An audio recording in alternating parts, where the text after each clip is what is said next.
moviegoers, and welcome to another edition of Have You Seen It?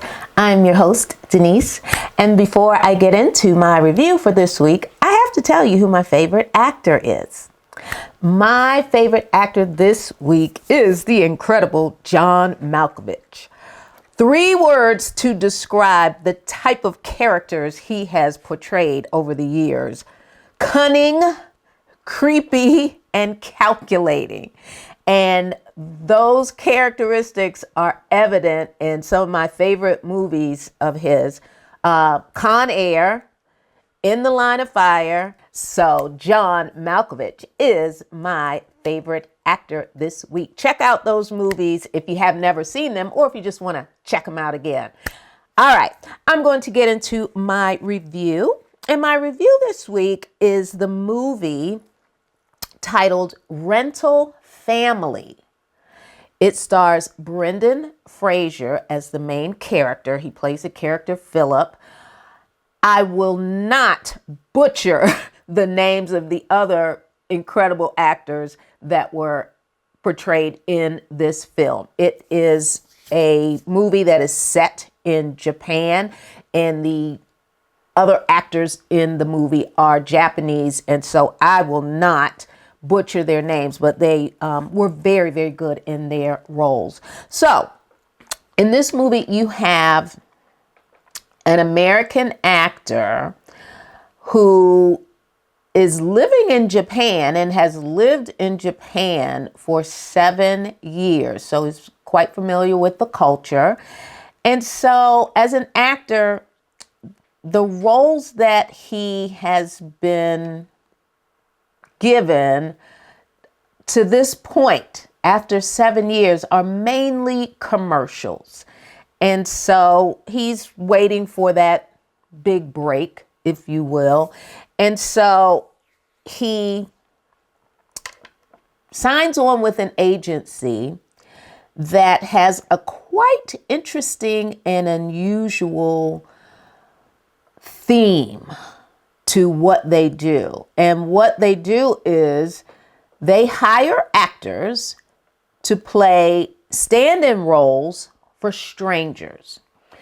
And to give you an idea of what a stand-in role might look like, it might be that you are someone who's grieving the loss of a loved one, and this stand-in actor is hired to lend that emotional support and companionship for that missing person, to assist the grieving person in their journey without that significant other or partner. So it's kind of like that.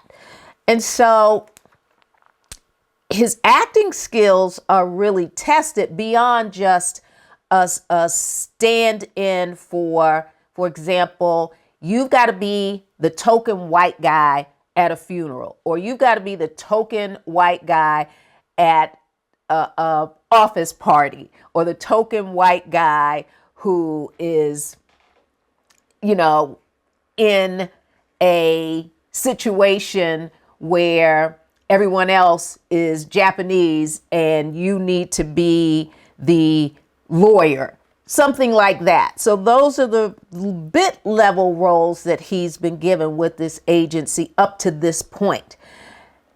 And as the movie progresses, his job gets a little more complex because his role has now increased beyond maybe just a day or two.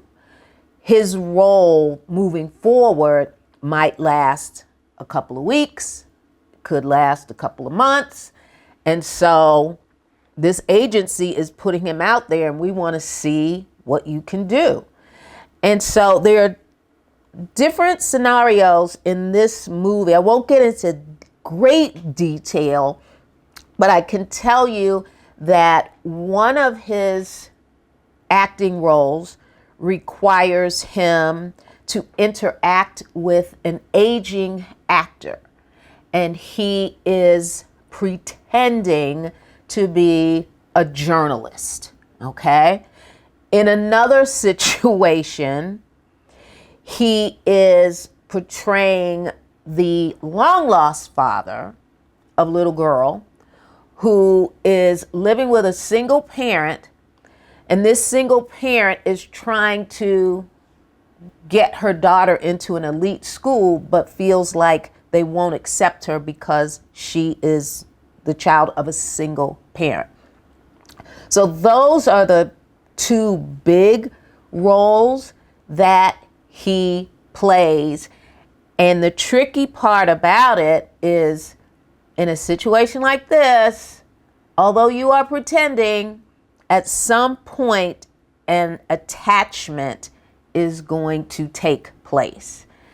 And so he is torn between the fact that, okay, I'm an actor, you know, some of these roles are getting a little deep and I'm a little uncomfortable going to those lengths in order to help these people move forward or help these people with this particular problem.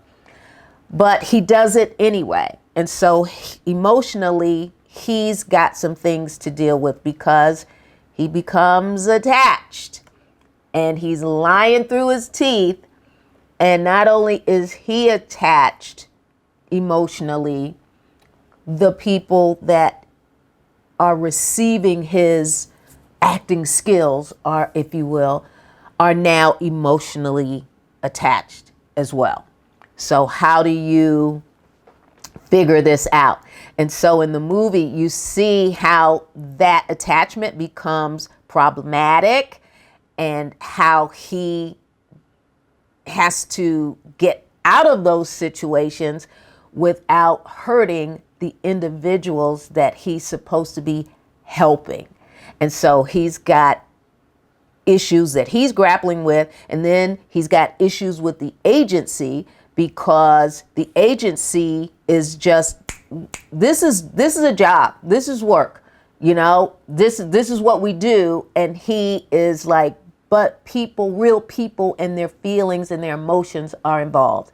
And don't you want to consider them in this scenario as well? So you see how all of that plays out with the agency, the people that work with the agency, and how the agency has some issues as well, personally.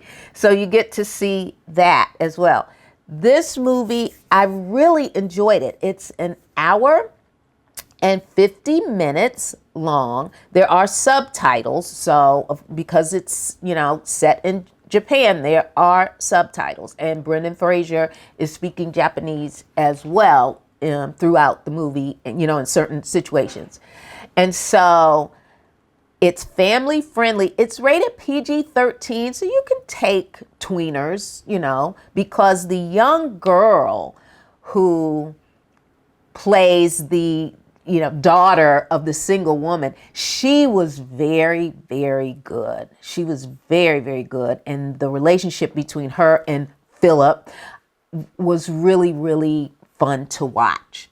And so you might want to bring some tissue for this movie.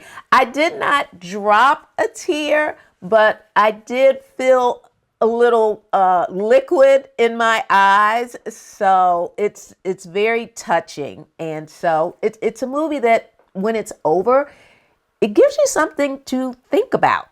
You know, your own situation. Would you like to have a rental person come and fill a void in your life? So there you have it. Rental Family in theaters now. All right, folks, I'm going to jump into my Nailed It. And my Nailed It for this week is